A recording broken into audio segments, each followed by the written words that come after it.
Para tener un cultivo de tomates de alto rendimiento hay que enfocarse en cometer la menor cantidad de errores posibles durante el crecimiento de las plantas. Estos errores que cometen muchos agricultores pueden ser una línea delgada entre un alto rendimiento y una producción apenas aceptable. El primer error y muy común en cultivos de tomates que merman muy rápido la producción de frutos es el uso poco eficiente y erróneo de fertilizantes granulados. Un plan de nutrición completo con fertilizantes no solo debe tener todos los 12 elementos esenciales que se pueden aportar con los fertilizantes, sino que estos fertilizantes deben tener una composición ideal para que las plantas los puedan aprovechar muy rápidamente. Para términos prácticos, en un cultivo de tomates no es lo mismo aplicar un fertilizante granulado como el cloruro de potasio o también conocido como KCl que aplicar un fertilizante hidrosoluble como este que se llama Acapos-base, el cual es un fertilizante también alto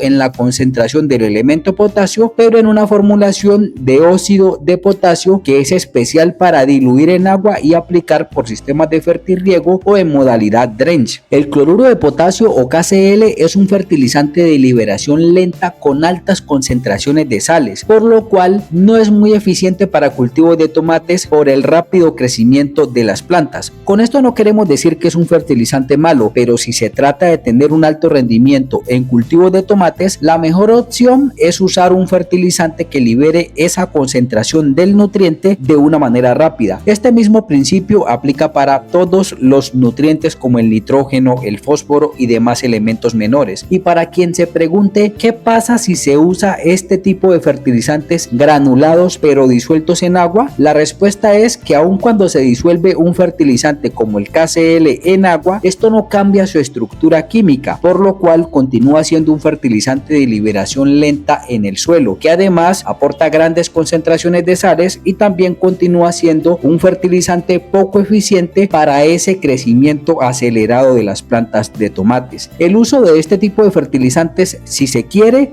debe ser de manera complementaria a un esquema de nutrición de alta eficiencia en cultivos de tomates con fertilizantes hidrosolubles. Este es un error muy común y aunque estos fertilizantes suelen ser más económicos y se pueden tener ahorros significativos en la compra de fertilizantes, en realidad se está desperdiciando potencial de producción porque esa liberación lenta del fertilizante puede causar deficiencias nutricionales a largo plazo en las plantas por su rápido crecimiento. La solución a este grave error es asumir los fertilizantes granulados como el fosfato de amónico o DAP, el cloruro de potasio o KCl, el nitrato de amonio y demás como una fertilización complementaria en donde se apliquen de manera granular y todos juntos en una misma mezcla a los 8 días después del trasplante de las semillas al terreno, con el objetivo de tener un refuerzo de nutrición a largo plazo. Pero sin duda las fuentes principales de nutrición con aplicaciones por sistemas de fertirriego o vía drench cada semana deben ser con fertilizantes hidrosolubles o líquidos por su rápida asimilación en el suelo. Nosotros como fuente principal de potasio para aplicación por sistemas de fertirriego usamos un fertilizante hidrosoluble como este que se llama Acapos-base o uno parecido. Como fuente principal del elemento fósforo usamos un fertilizante hidrosoluble como este que se llama Master 134013. Como fuente principal del elemento calcio usamos un fertilizante como este nitrato de calcio. Como fuente principal del elemento magnesio usamos un fertilizante como este sulfato de magnesio. Como fuente principal de elementos menores usamos este fertilizante hidrosoluble que se llama Brexilmis. Y con estos fertilizantes para aplicación radicular ya cumplimos con la regla de aportar los 12 elementos esenciales que necesitan las plantas para su perfecto desarrollo y además con el principio de una rápida asimilación por las raíces para ese crecimiento acelerado de las plantas de tomates. Recordemos que estos 2 elementos esenciales son nitrógeno, fósforo, potasio, calcio, magnesio, azufre, boro, molibdeno, manganeso, cobre, hierro y zinc.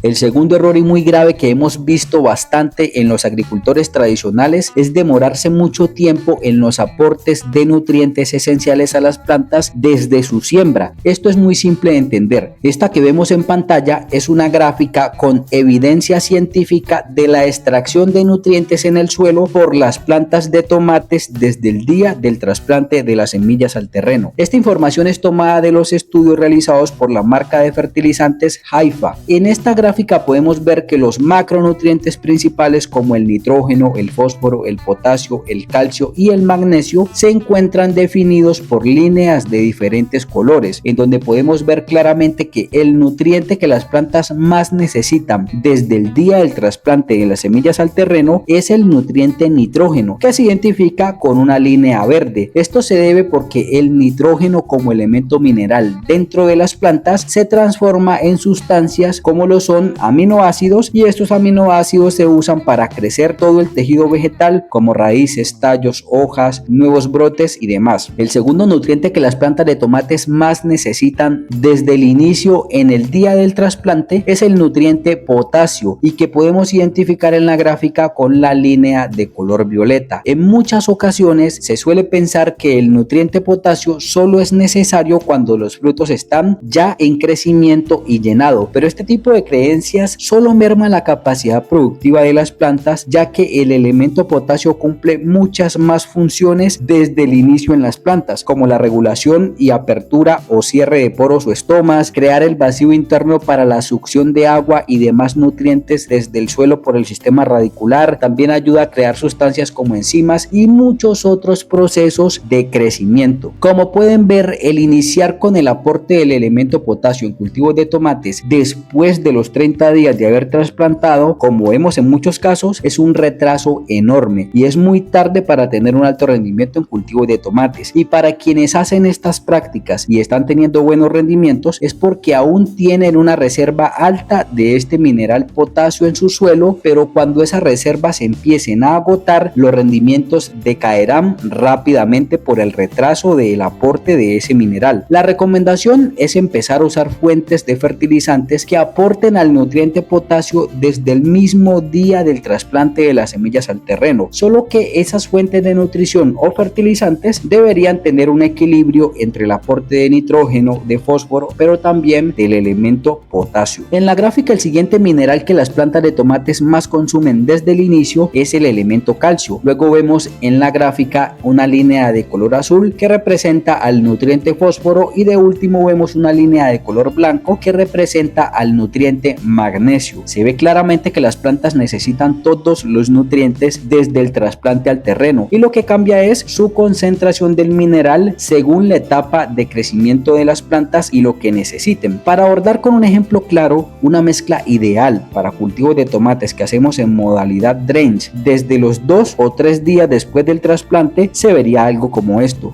Primero, un estimulante radicular para generar nuevos pelos o vellos absorbentes. Luego, un aporte principal del elemento fósforo con un fertilizante hidrosoluble de una concentración de 13-40-13. Luego, un fertilizante hidrosoluble alto en el elemento potasio con una concentración de 7-12-40. Luego, un fertilizante líquido como fuente principal de calcio con el Calbit-C. Y de último, una fuente de microorganismos benéficos como el Saferbacter en compañía de una fuente de ácidos húmicos y ácidos fúlvicos como este producto que se llama Humus 15. Con esta aplicación diluida en agua cumplimos con los 3 principios básicos para tener un alto rendimiento en cultivo de tomates, que son el aportar los 12 elementos minerales que las plantas necesitan por obligación. También en esta fórmula se cumple el principio de inducir el crecimiento radicular para que las plantas aprovechen esos 12 elementos minerales, y se cumple el principio de biofertilización indirecta con los microorganismos benéficos y los ácidos húmicos, que lo que hacen es transformar esos minerales o sustancias en el suelo a unas sustancias que las plantas sí puedan asimilar. En esta parte hacemos una pequeña aclaración, y es que en realidad son 17 elementos esenciales que las plantas necesitan por obligación. Nosotros solo nombramos 12 y los otros 5 son el cloro y el níquel, que normalmente no los aportamos porque se encuentran casi siempre en el agua y en el suelo, y el carbono, el hidrógeno y el oxígeno son compuestos que las plantas también toman del agua y del aire, y son 17 elementos en total, pero básicamente en nuestras condiciones solo necesitamos aportar 12 principales que los encontramos en los fertilizantes, a no ser de que sea necesario aportar estos otros elementos esenciales por una deficiencia marcada.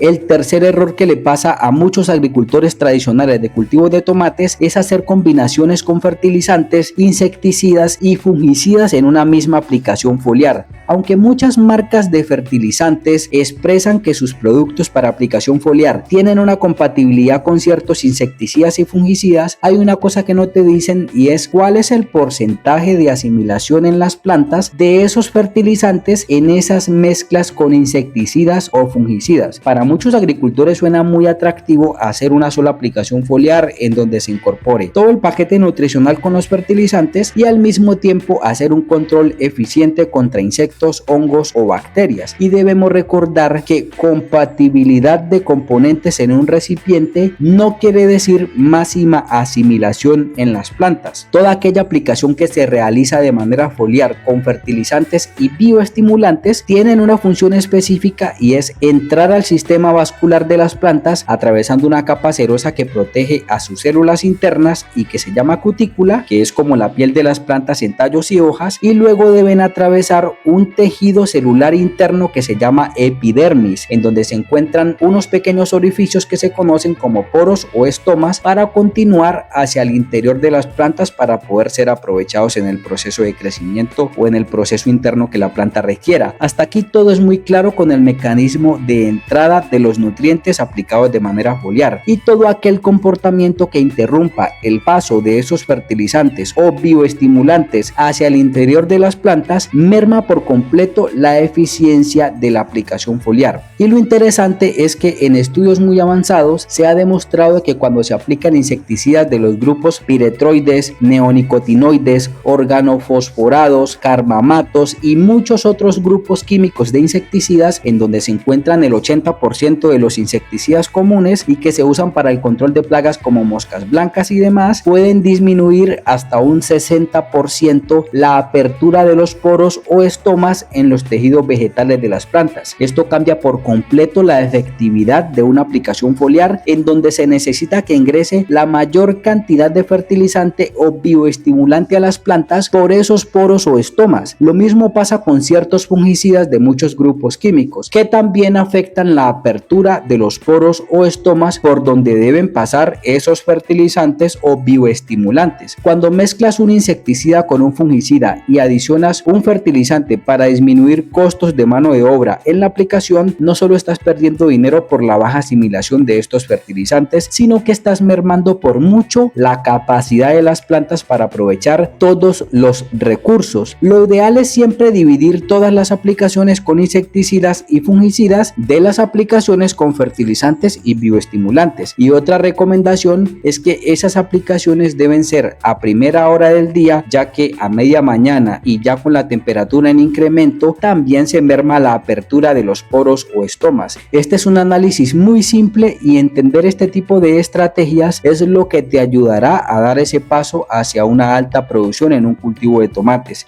Esto ha sido todo por este video. Estos son 3 de los errores más comunes que hemos visto en muchos agricultores y que limitan por mucho su potencial productivo. Esperamos que puedas disminuir estas condiciones para exprimir ese potencial genético de las plantas. Deja un me gusta si te parece útil esta información. Somos Agricultura del Valle. Hasta pronto y buenos frutos para todos.